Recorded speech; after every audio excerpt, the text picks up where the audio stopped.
Hey folks, it's time for another Not Actually Trek Actually video where I barely put forth the minimum effort. That's right, it's a Not Actually Trek Actually comment response video. Let's jump right in.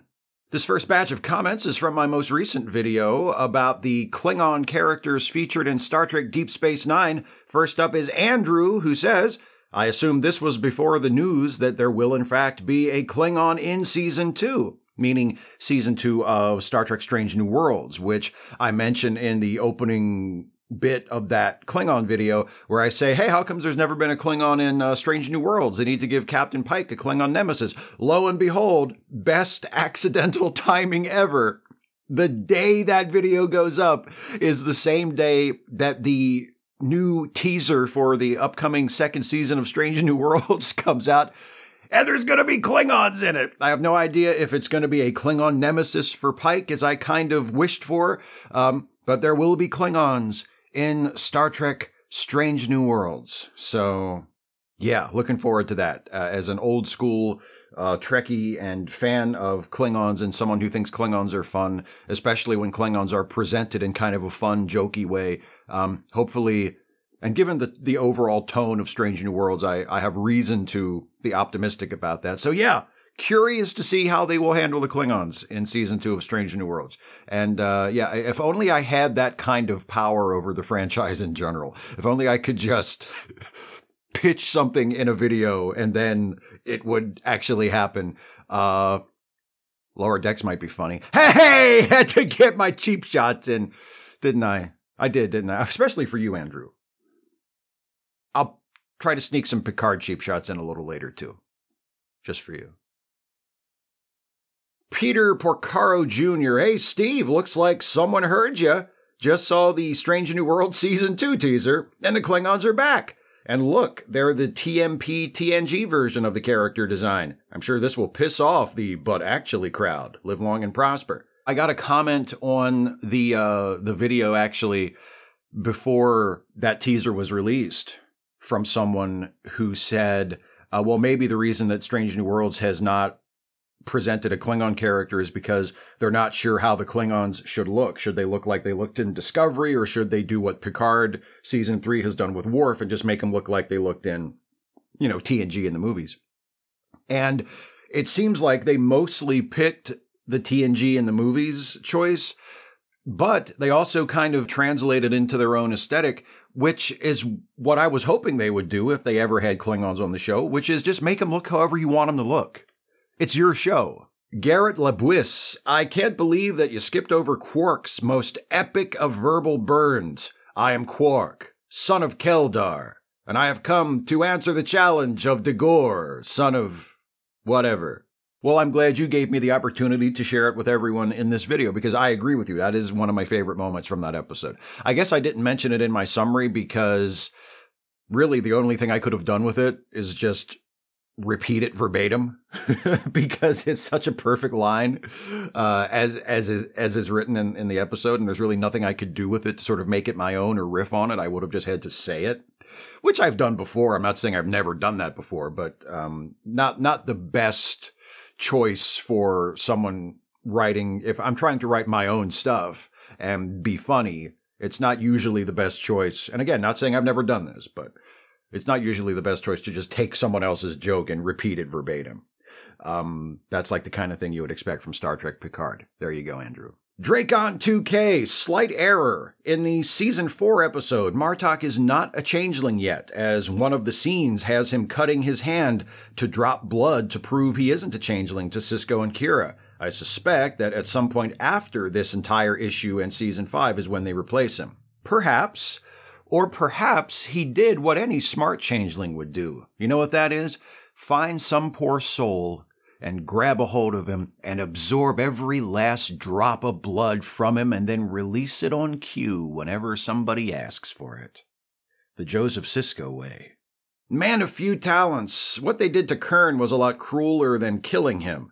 I also always wondered what happened to him once Worf got his honor back. If I remember correctly, I even thought about that when I first saw the episode because I was certain he would get his honor back at some point. Yeah, I mean, the whole Worf losing his honor thing doesn't last much longer than a season, because by the early part of season 5, it's been revealed that, it was due to the Martok changelings' interference and sort of whispering in Gowron's ear that led to the whole Cardassian invasion and the rift between the Klingons and the Federation. So once the Klingons and the Federation are back on the same page facing the Dominion, the whole Worf has lost his honor thing is fixed, is undone.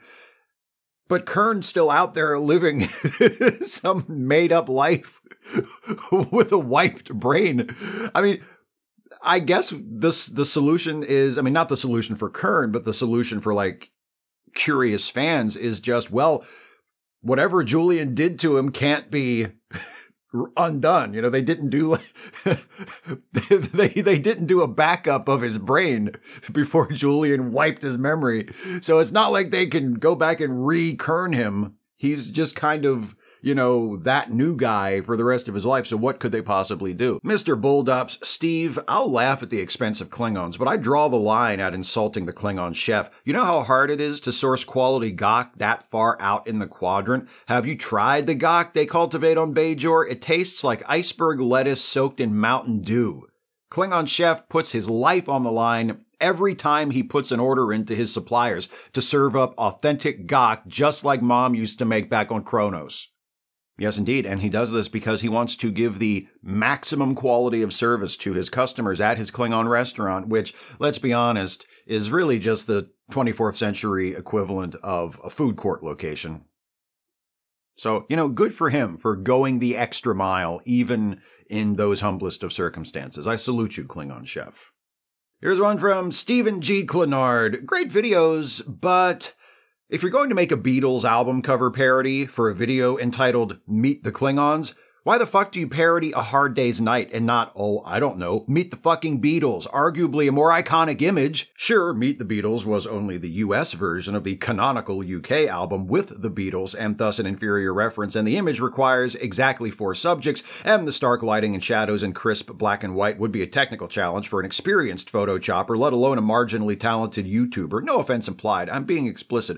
But other than all that, do you have a single half-baked excuse? Here's an idea. For Voyager's installment, why don't you slap together an image of B'Elanna Torres walking a crosswalk with whoever the fuck, ain't no Klingons in the Delta Quadrant, am I right? And subtitle it Yesterday and Today, because naturally you're too invested in jerking off to Phil Collins albums to know about the recalled Butcher album cover, which of course would be a better fit for a visual Beatles Klingon crossover gag. And yes, I need to make an emergency appointment with my therapist because of the Phil Collins rule. And if my parole officer is reading this, please understand that although technically a violation of my release terms, this is clearly a joke, so please don't bring this to Judge Hardass. Anyway, please be more thoughtful with your Beatles references. And just so we're clear, I will be sending a copy of this video to your parole officer. And last comment from the Klingons of Deep Space Nine video from Jaqen Hagar. Moga, not Moga. Nogra, not Nagra. Thank you for the corrections. Always appreciate those. It's nice to know when I have been mispronouncing a word, what the correct pronunciation is. For example, I recently learned apparently it's pedant, not pedant. Now, this next batch of comments is from my video, Who is Actually Captain Picard's Greatest Nemesis? This one is from Seal0626, who says, I cannot be alone in expecting the #1 spot to go to Lwaxana Troi. I was bracing myself the whole time. Yeah, but the topic is Captain Picard's greatest nemesis, not mine. James Hoffman, what about Tomalak, played by the wonderful actor Andreas Katsoulis? I know he only appeared a small number of times in TNG, but he was a great foil for Picard, in my opinion, and the few scenes he shared with Picard were always memorable. No disrespect intended to Tomalak or to the terrific actor who played him, and in fact, the creators of TNG must have really liked Tomalak as well, because they found a place for him in the series finale. Tomalak pops up in the series finale, just because they needed a villain, to sort of face off with Picard for like one scene. And there he was. Hey, everybody, remember Tomalak? It was a nice little callback to some of the earlier seasons of TNG. I think it was like around season 4 and 5 when we got our glimpses of Tomalak. So yeah, no disrespect meant to Tomalak at all. I think if I had not been concerned with making an overlong, overly crowded, overly comprehensive video, I certainly would have included Tomalak in there. Zid Bits. Hey, Steve, in the background there, you have a collection of ships and a softball. Is that a reference to DS9? I always thought the ball on Sisko's desk was a baseball, not a softball, but I could be wrong. Not only could you be wrong, you are wrong, but not about the thing you apparently think you might be wrong about. You are right that it is a baseball on Sisko's desk in Deep Space Nine, but it is also a baseball over there in my other area where I shoot the Trek Actually videos. That is a baseball, not a softball. If it looks like a softball to you when you watch the videos, I guess maybe it's kind of a camera adds 10 pounds situation.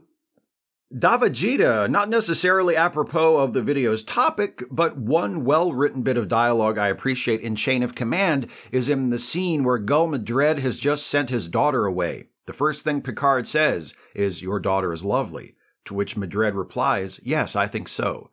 Ordinarily, such a compliment might elicit verbally expressed gratitude, but Madred saying thank you to Picard would carry implicit respect, as acknowledging the observation of an equal. So instead, he answers merely with a judgment of Picard's statement, further affirming his control. I feel little things like this separate decent writing from great writing. You don't just want the dialogue to be clever or to be funny or to be scary or whatever emotion you want to evoke in the audience as a result of it. You want that character to be right. You want that character to be appropriate, to not say or do something that they wouldn't do in that situation. And it's a very fiddly business, and it's very subjective, and often there are multiple ways you can take it. And you as the writer kind of have to feel your way through that and just kind of have to write the scene sometimes and then read it and look at it and sit with it and go, okay, let me see. Would Madred say that in this situation? Is that right? Does that match the psychology that I've established between him and Picard? And I completely agree with you. That is a mark of superior writing, not just getting the words right, so to speak, not just writing a scene that works on kind of a literal level, but making sure that the characters are behaving appropriately, even in really, really subtle ways like that. It's very important. These next several comments are from my video about the Klingons of Star Trek The Next Generation. This one is from Renato Corvero, who says, "What I always liked about Worf is that the idea of being a Klingon was so important to him, that he has this default idea of what Klingons are that doesn't actually match up with the reality." You can sort of chalk up a lot of Worf's unique feelings and takes on typical Klingon stuff to that. Worf, like typical Klingons, Worf has a very strongly developed sense of honor. And Worf's sense of honor is a very loud voice in his head and directs his actions very strongly. But Worf's sense of honor is different from the sense of honor that we often see from Klingons that have grown up in Klingon spaces. Their sense of honor is a lot more complicated and a lot more conditional and a lot more compromised, and a lot more flexible. Whereas Worf's sense of honor is much more absolute and rigid, and no, that is not honorable, this is honorable, and doing that. And Worf is usually on the right side because Worf is one of our heroes, so if there's some disagreement between Worf and another Klingon, we're usually meant to take Worf's side. But nevertheless, Worf's code, Worf's feelings, Worf's philosophy is much cleaner, especially in the TNG years, is much cleaner and free of complication compared to the more typical Klingons who grew up on the Klingon homeworld. And I think you can attribute that to a great extent to the fact that Worf has absorbed a lot of this in theory, as opposed to from his own firsthand experience, where things get a lot more complicated. David Colby, I really adore how terrible Worf is as a dad. More characters who are generally good and well-meaning should be incompetent at stuff like Worf is at being a dad. It humanizes them, right? Yeah, I agree with you. In fact, I will pay a compliment to Star Trek Picard to offset my cheap shot from earlier. And I will even pay a compliment to the third season of Star Trek Picard, which I know a lot of fans have just absolutely loved. I have been far less impressed by it. Although it is an improvement on season 2. Don't get me wrong. It's a big improvement on season 2. But, being punched in the face 10 times would be an improvement on season 2. But I have enjoyed the running gag of characters not liking Captain Picard's wine. I think that is a really fun joke and a really smart joke and a nice way to kind of let the air out of the balloon. Matt Fossa. Point on Kalar. I recall hearing about that TNG writers asked Dorn himself something along the lines of, what do you think would piss Worf off enough to kill someone? And he said, killing Kalar, and the writers allegedly went with it. Oh, and Bob O'Reilly is a really cool guy in real life. Well, he must be a really cool guy in real life if The Who named their best song after him back before anybody knew who the fuck he was. As for Kalar, that sounds like a plausible story. The writers going up to Dorn and saying, hey, we want Worf to kill somebody in the next episode. What do you think would make Worf want to kill somebody? And I agree, like, Kalar being murdered does seem like the kind of thing that would piss Worf off enough to kill somebody as a result of it. But Alexander was right there. Moonbeans. I feel that one of the problems with Alexander is that we never really feel a proper connection between Worf and him because the writers go out of their way to only introduce the character at the annoying child actor phase and not when he's a baby or toddler when audiences and Worf would find him adorable. Like, I'd have a lot more time for Alexander if I'd seen Worf doting over him as a baby. Instead, we meet him when he's just old enough to pester Worf with dumb questions and stomp off in a huff. Maybe I'm just being overly optimistic, but I feel like it should be possible to write a child character who is the age that Alexander is supposed to be when we first see him in TNG and not have him just being such an annoying little shit that I would have made the kind of joke I made in answering the previous question. Right? It's possible to take into account the limitations of child actors and the emotional needs of an audience to have to, what we need to be able to connect with and empathize with a character that young, and who is being introduced to a show a couple years in. And, they just didn't do a very good job with Alexander. They made him, like, it's not like he's not a real person. It's not like he just sort of showed up on the set and they were like, oh, what an annoying little shit. They wrote him that way. And he came across that way in the show. And that's not Alexander's fault, because nothing is his fault, because he's a fictional character. It's not the fault of the various child actors who played him. It's ultimately the fault of the writers who wrote him that way. So, maybe introducing him as a baby and letting Worf grow and letting us get attached to him as Worf gets attached to him, maybe that would have helped. I'm not saying that wouldn't have made any difference, but the real problem is that the character, as we see on screen, was just badly written, annoyingly written, and was treated like baggage pretty much as soon as he was introduced. He was introduced to the show and then was immediately treated like something that needed to be sidelined. Like, the writers brought him into the show and then did everything they could to not have to deal with him, which is, again, kind of a puzzling creative choice. Sarah Scott, wait, am I the Brian Thompson fan club? He was good. Thank you for this video, by the way. It was hilarious. You're welcome, Sarah. And it's not just you. You are not the Brian Thompson fan club. You are perhaps a member of it, but no, there was a stampede into the comment section of that most prolific Star Trek actors video I did. When I did not mention Brian Thompson, they just came rushing in. What about Brian Thompson? So hopefully, if any of you all who are, leaving comments like that and so outraged on Brian Thompson's behalf, if you go to a con and you see that he's got a table or a booth there, you're going to go up there and pay him however much he's charging for an autograph and a picture. Because I feel like that level of fandom, he should be, at least profiting a little bit off of that. And again, no disrespect to Brian Thompson. I have always been happy to see him in stuff. He's one of those actors, especially back in the 90s, who would just pop up in stuff and you would see him and he was immediately recognizable with that face. And you're just like, oh, it's Brian Thompson.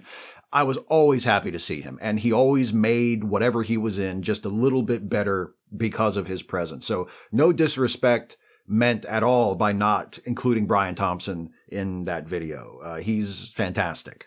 Oh, and here's one, just a little stray from a video I made a while back about the Klingons of Star Trek the Original Series. From Ninja Blue Fire, Jonathan Majors' greatest crime is disappointing Steve.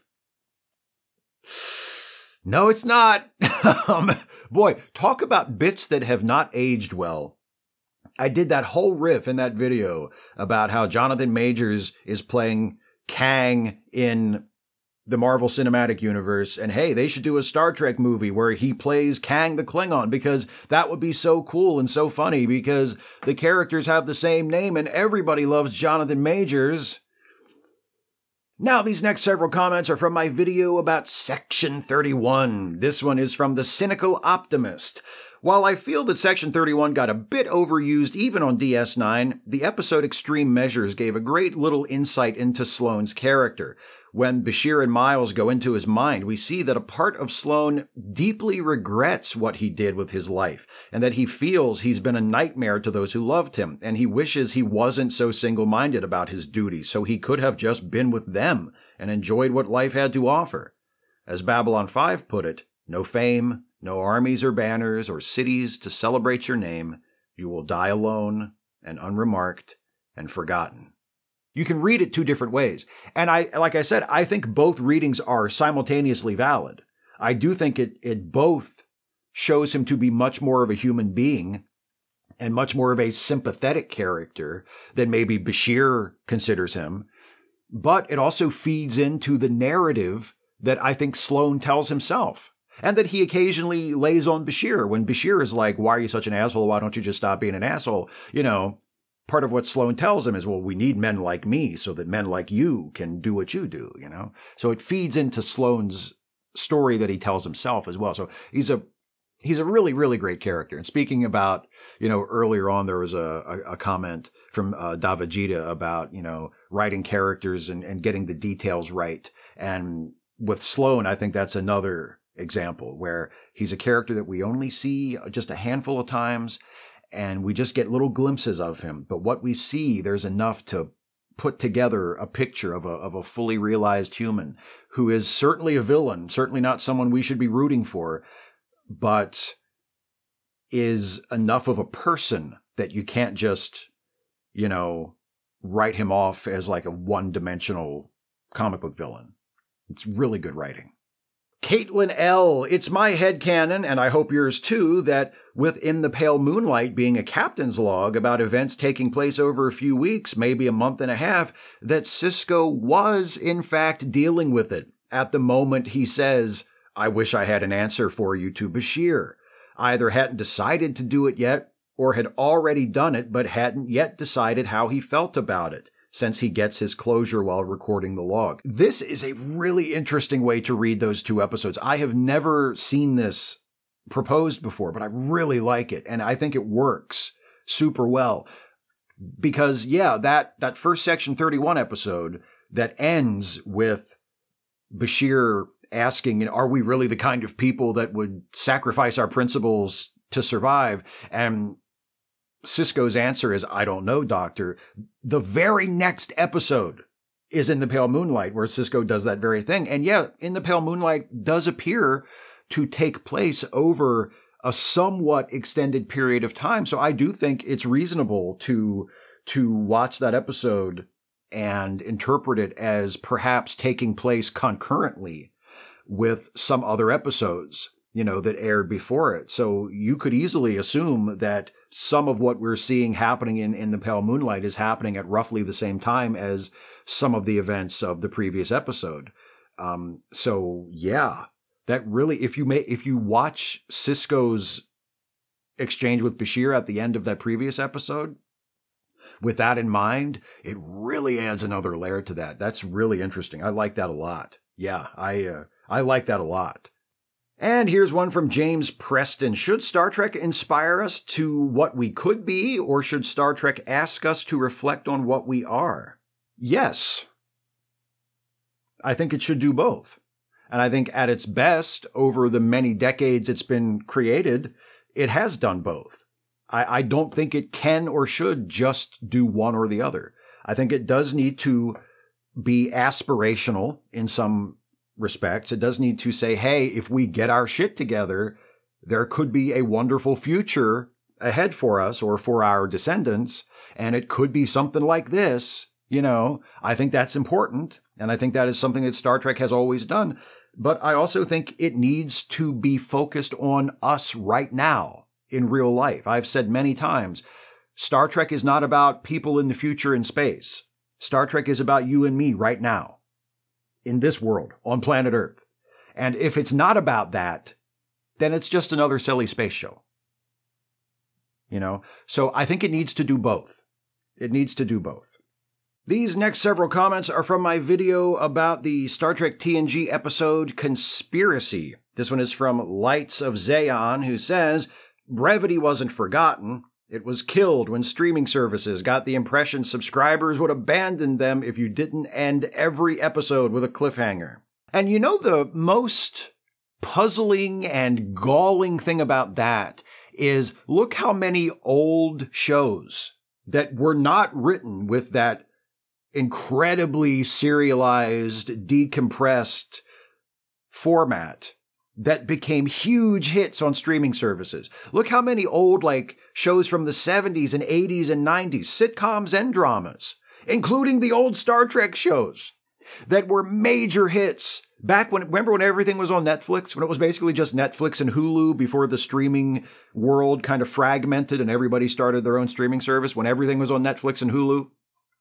Some of the most popular shows on those services were Star Trek The Next Generation, Star Trek Voyager, Star Trek Deep Space Nine, the X-Files, Baywatch, old primetime soaps from the 80s, old action shows from the 80s, Seinfeld, Friends, sitcoms from the 80s and 90s, all shows that were not written the way that most streaming shows are now written. So they have evidence in their own statistics and the success of shows on their own services that show that if people watching Netflix or Hulu or whatever find a show they like and feel like watching more, they are more than happy to binge whatever you have of that show for as much time as they have to binge it, whether you drop a cliffhanger at the end of every episode or not. The most important thing is just make a show that people like and want to watch more of. That's all you need to do. Here's one from Eddie Edwards. I feel like Steve just perfectly encapsulated the best shows from the post-TNG, pre-birth of streaming era. This is how things were done on the best seasons of Buffy, Supernatural, X-Files. They dedicate maybe 5 to 6 episodes a season to the actual arc, with the more episodic episodes having the occasional plot point to keep the main story ticking along, but still leaving plenty of time for the baddie of the week. I get that streaming is a different beast, but damn, I miss that. By the way, as I'm sitting here recording this, it just started raining outside, so if you hear pitter-patter in the background, that's what it is, and there's nothing I can do about it. Anyway, yeah, Eddie, I feel the same way, obviously. I think, and look, maybe part of it is nostalgia on my part, or the fact that these sort of preferences were just sort of baked into me at an impressionable age. I'm sure that is at least a factor in why I feel the way I do about this. But I think that's the ideal way to write a TV series. Yes, have a long-term arc. Have a storyline that goes for the entire season, or maybe even goes through multiple seasons. I think that's a great thing to do. It's a great way to tell stories at different levels and to build in setups and payoffs that reward long-term viewing and allow you to develop character and develop stories that you can't do in a single 1-hour installment. I think that's really important. But I also think that you need to recognize that if you are telling your story through 1-hour segments, whether it's being released 1 hour a week, as was in the old days for everything when it was all just broadcast and cable, or if you have the option to release all of your 1 hour segments at the same time, like in the Netflix model. Either way, if your story is divided into 1 hour segments that people watch one at a time, whether they watch them one a week or one after the other in a single afternoon, each one of those 1 hour segments needs to mean something, needs to have something in it that is worth watching. It doesn't just, incrementally move a larger story along, right? It has something in that 1 hour time that is a story unto itself, that is a reason to sit and watch this episode.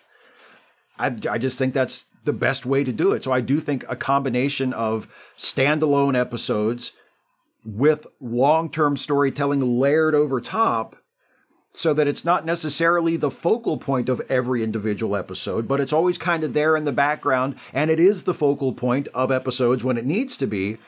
I think that's the best way to do it. Chris T, the video on the forgotten virtue of brevity clocks in at 27 minutes, 27 seconds. Steve, master of irony. Oh, wait till you see how long this one is. Look, I'm not going to take this, okay? I'm not going to sit here and take shit for putting out a 27-minute video on YouTube in 2023 when there's motherfuckers doing 4 and 5 hour videos where they just tell you every single thought they ever had about some fucking TV show they watched when they were a kid. So don't get on my fucking ass about doing a 27-minute Star Trek video. I'm not going to take it. I'm not going to...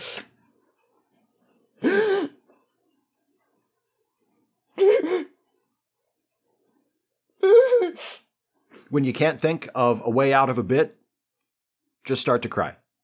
Dataport Doll. To be fair to your 3-episode plan, Steve, the TNG writers were throwing all kinds of shit at the wall hoping something would stick when it was obvious that the Ferengi were not going to be able to replace the Klingons. Anytime you are sort of armchair quarterbacking the work of another writer or another filmmaker, you need to be aware that you are taking a thing that you are creating in your imagination and comparing it to a thing that real people actually made.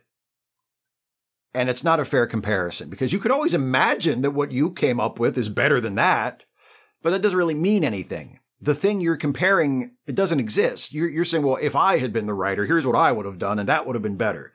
And you don't know that. You don't know that. You have no idea what could have happened when you take the idea out of your brain and try to actually put it into practice in the real world. It runs into all kinds of complications, and all kinds of compromises become necessary. So, I do usually make that note when I do videos like that. I say, like, look, this is just an exercise. This is just a way of giving me an opportunity to talk about writing and sort of talk about my philosophy of writing and examine the creative choices that were made in this show and other choices that they could have made if the situation was different. It's not about me saying, well, here's my idea and here's why my idea would have been better. That's not the point, and it's not fair to do that. And it just makes you look like an asshole. And there's all kinds of other ways that I have to look like an asshole. Like, I don't need to look like an asshole in that way, too. Here's one from Indiana Stones. Your jokes are getting funnier the more I understand your sense of humor. I'm glad to hear that. It would sure be a shame for me if it was going in the opposite direction, wouldn't it? Here's one from Sean Full Dark. Okay, I have to state this real quickly because there is one thing that is bugging me. It's really easy to infiltrate Starfleet. I mean, ignoring this episode that you're bringing up right now, we have the Romulans, the Klingons, the Changelings from Deep Space Nine and Picard, the Xindi from Enterprise, which is before Starfleet was created, so that means they were there even back before it was created. It was being infiltrated, and there's probably countless more that I could bring up, and I probably would still miss. Forget having Starfleet's own version of the CIA, aka Section 31, which is slightly better than the CIA at doing its job. We need a system that actually prevents being infiltrated. An internal affairs system, something like IAA agency, maybe Section 51? It's one reason why I was not at all impressed by them choosing to do that storyline in Picard Season 3. That as I said in several of our reviews that Jason and I did, like, I just don't care about that story. Like, oh, Starfleet's been infiltrated. I don't care. And part of it is, I've seen it. They've done it before. Like, they've literally done it with changelings before. And as you point out in your question, they've done it with other species as well. They did it with Romulans in season 1 of Picard. So they've done it twice in 3 seasons of Picard, let alone all the other times they've done it in other shows. And it's just not, first of all, it's not a very dramatically compelling story anymore. Because, I wonder if they're going to figure out the conspiracy and root out the infiltrators and save the day. Like, there's not a whole lot of suspense as far as what the outcome is going to be.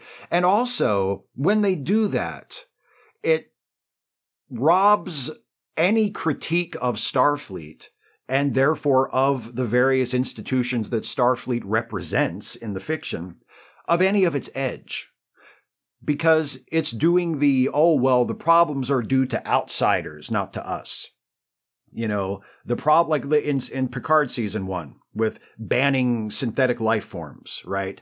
That ended up being due to Romulan infiltration, Romulan manipulation from the outside, because it wasn't Starfleet, it wasn't the pure-hearted people of the Federation who really had a problem with synthetic life forms.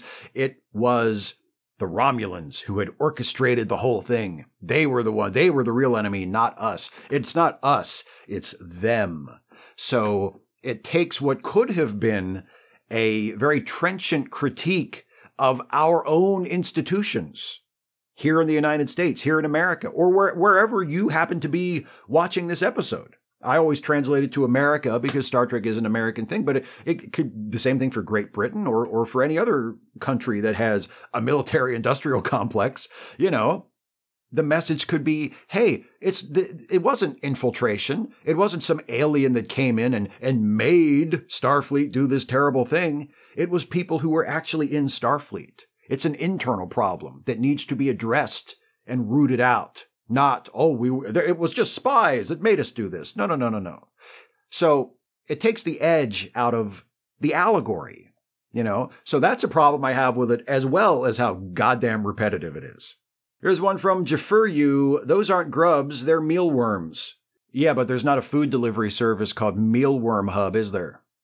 And finally, this last batch of comments is from my video about the Star Trek Strange New Worlds episode that was based on the classic Ursula Le Guin short story, The Ones Who Walk Away from Omelas. This one is from Mika Lash Jones.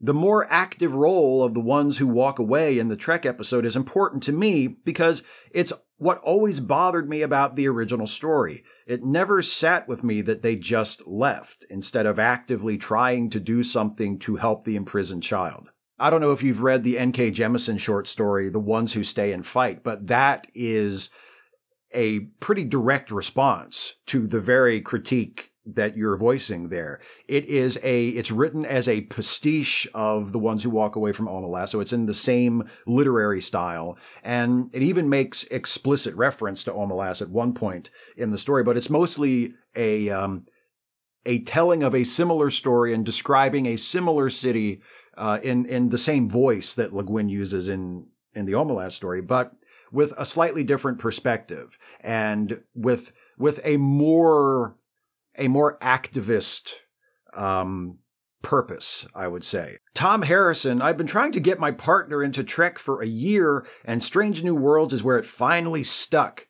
We're both neurodivergent. Her reaction to this episode was really something. She hated on Pike for trying to save the kid. How dare he not respect her culture? He's supposed to be enlightened. I know her reaction will be well in the minority, but I love that New Trek spawned a series so well written that we can talk philosophy over each episode. Your partner's reaction is almost definitely going to be in the minority. But what I find interesting about it is that's sort of the Prime Directive reaction, isn't it? Like, it's not the emotional reaction that most people would have, but it's the philosophically correct reaction if we are saying that the Prime Directive is a good rule. If we're saying different societies deserve the right to arrange themselves as they see fit, and it is not the place of outsiders to come in and say, you're doing it wrong, rearrange your society to meet our standards and to be compatible with our values, then what happens on Majalis, regardless of how we might feel about, what they're doing to that kid and how their society is arranged, according to the Prime Directive, it's ultimately none of our business. And we should just leave them to do what they do. So Pike's instinct to get up and to me, one of the moments that really makes me love Pike, when he gets knocked out after when they're putting the kid in the throne, and he wakes up in Alora's place, and the first thing he does when he gets up and he realizes what's happened and where he is, his first instinct is, I got to get that kid out of there. And he doesn't, and in that moment, he doesn't care about the Prime Directive. He doesn't care about his duties as a Starfleet officer. He is a human being who knows there is a suffering child somewhere nearby, and his instinct is, I gotta get that kid out of there. But according to the Prime Directive, that's not what he should do. That is not the right response. And it feels like your partner's reaction is more in line with that. And I find that really interesting. And you're right. I think it is the mark of a good show that it fosters those kinds of conversations. Bianca Inez, great video as always, Steve. I agree with you that the differences make the difference with homages. In my opinion, Star Trek Strange New Worlds is the best season of Star Trek I've seen in 20 years. That being said, 4 out of 10 episodes are a lot of homages. We have the classic body swap, the Ursula K. Le Guin homage, and the Elysian Kingdom in the vein of Our Man Bashir, and Tinker Tenor Dr. Spy. Once the Gorn turned out xenomorphic, I must admit, I had some feelings, but for long thought. Yeah, I would love for them to do fewer homages and more original stuff. I mean, I always say, when you have so much fan service and so much nostalgia baked into the premise, you don't really need to do any more, and Strange New Worlds has a lot of nostalgia just baked into the premise. You've got Captain Pike. You've got Spock. You've got Number One. You've got Uhura. These are all recognizable characters from classic Star Trek. Nurse Chapel, there's another one. Dr. Mbenga, who only appeared in a couple of episodes of TOS, but nonetheless, is also a pull from TOS. So you've got all these characters there are new versions played by new actors, and do not seem to be written in ways that are beholden to the previous versions. They are given the freedom to be their own takes. I mean, they're meant to be the same people, but they're interpreted in a way that this is not just, Jess Bush, thank God, is not just doing a Majel Barrett impression when she's playing Nurse Chapel. She's playing the character her own way. Anson Mount is not doing a Jeffrey Hunter impression when he's playing Captain Pike. He's playing Captain Pike his own way. Same for all the other actors playing previously established characters. So they make it work, and I think it works fantastically. But that's a lot of fan service, that's a lot of nostalgia, that's a lot of familiar elements that are just part of the show. So that being the case, I feel like the best way forward is to say, okay, we've got the nostalgia elements already set. So from going forward from that point, let's do as much new stuff as we possibly can. Let's show the people watching this show as many things that we can invent that they've never seen before. Instead of saying, oh, look, remember this guy, remember her, remember him, remember this planet, remember that ship. Don't do any of that. Just take what we've already got in the premise and say, this is good for the fan service stuff. This is good for the nostalgia. Let's do new stuff from here on. And I would love if that's what they did. And they did a lot of that in season 1. But they could do more. And finally, here's one from Will Frank. Right, Gene? Not you. Yes, you. Gene L. Kuhn inadvertently put Star Trek in jeopardy of a lawsuit with a script that had lifted much of its material from a short story by Frederick Brown. Desilu's Business Affairs very hastily contacted Brown and offered him a fair price for the adaptation. Herb Solow wrote, "We never did tell him that the script had already been written." That script became the episode Arena. That, to me, is a much tougher call than Omelas versus Lift Us Where Suffering Cannot Reach. Because in terms of the plot, both versions of Arena are really close. I mean, there are a lot of differences, and the ending and the ultimate point of the original short story is a lot different from the Star Trek episode, but just in terms of bare bones plot and setup of what is actually happening through most of the story, both versions, the short story and the Star Trek episode, is a representative from the human side, a representative from the alien side. The two sides are at war, and a more powerful force, a more powerful being, grabs representatives from either side, drops them on an alien world where neither one of them will be completely comfortable, and has them fight it out, and says, okay, whichever one of you wins, your side wins the war, and the other side gets wiped out. That's really close. I mean, that's almost identical to the situation that Captain Kirk finds himself in versus the Gorn in Arena. So, yeah. I mean, but again, there's a lot of differences too. I mean, obviously, the Star Trek episode has all the Star Trek shit that the original story doesn't, because it was written before Star Trek even existed. And the ending is a lot different. The ending of the short story has the human character winning the fight, and then all of the alien beings that they're at war with, they do get wiped out. Like, it's a very straightforward ending, and it's a very non-Star Trek ending. The human wins the fight against the alien, and the aliens get wiped out, and the humans win the war. There's no reaching out and attempting to understand the other side. There's no showing of mercy, as Captain Kirk does in Arena, which is ultimately what resolves the situation. Because the Metrone, the alien that has put them in this, arena, realizes that because Kirk refused to kill his helpless opponent, that humans were capable of mercy and were more sophisticated than they were originally thought to be. And so both sides were allowed to go their separate ways. Like that's a very Star Trek ending. And that's not even, glimpsed in the short story. The short story is very straightforward and not nearly as optimistic in its ending as the Star Trek episode is. So there are a lot of differences as well, but the central premises of both are so close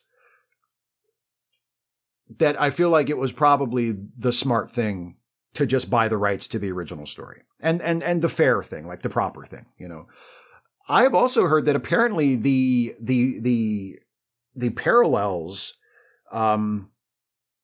were, if not accidental, at least unintentional on the part of Kuhn. I've always heard the story was that Gene Kuhn was in a hurry to write a script for Star Trek, and he wrote Arena in kind of a rush, and later he attempted to explain it. And I mean, maybe Gene Kuhn was full of shit. I don't know. But if we take Gene Kuhn at his word, he attempted to explain it by saying that, well, he had read the original short story earlier, like years before, and must have been remembering it without realizing he was remembering it. Like he was lifting from the story as he wrote his story without realizing that's what he was doing. Whether that's true or not, I don't know. But I do know that can happen. Like that is something that happens from time to time. It's not like he's obviously full of shit, but maybe he is. But I'll tell you this much. Even if he is full of shit in this one instance, he's probably not as full of shit as Gene Roddenberry was. So I think that's the story of Star Trek, especially classic Trek. It's the product of two Genes, one of whom was massively full of shit, but also had a lot of great ideas and a lot of forward-looking philosophy, and another Gene who was full of shit, perhaps to one degree or another, but certainly to a lesser degree than the first Gene, and was a way better writer. And also, in addition to the two Genes, a Dorothy, who was a better writer than either one of them, and got less credit than both of them combined, but probably deserved just as much, if not more. So, yay, Star Trek! That's the last comment that I'm going to respond to. Thank you all so much for watching this video. Thank you all for watching all the videos and leaving all the wonderful comments. I'm sorry I don't have time to do response videos where I respond to everybody's comments, but hopefully this sends the message to all of you who have taken the time to leave comments and respond to my stuff that I really do appreciate it. I read the comments, and if I think I have something entertaining or interesting to say, I will pick a few of them every couple of months for these comment response videos. So thank you so much for watching and for commenting, and especially thanks to all of you who support this channel in a financial way by being a patron or a channel member. If you enjoy the work I do here on YouTube and you want to help me continue doing it, you can become a patron or a member by going to patreon.com/Steve Shives to become a patron, or by clicking the join button to become a channel member. Either way really helps me out, allows me to continue making these videos. Thanks everybody so much for your support in whatever form it comes. Have a good rest of your day. Have a good whatever you have coming up. And I will see you next time. Take care, everybody.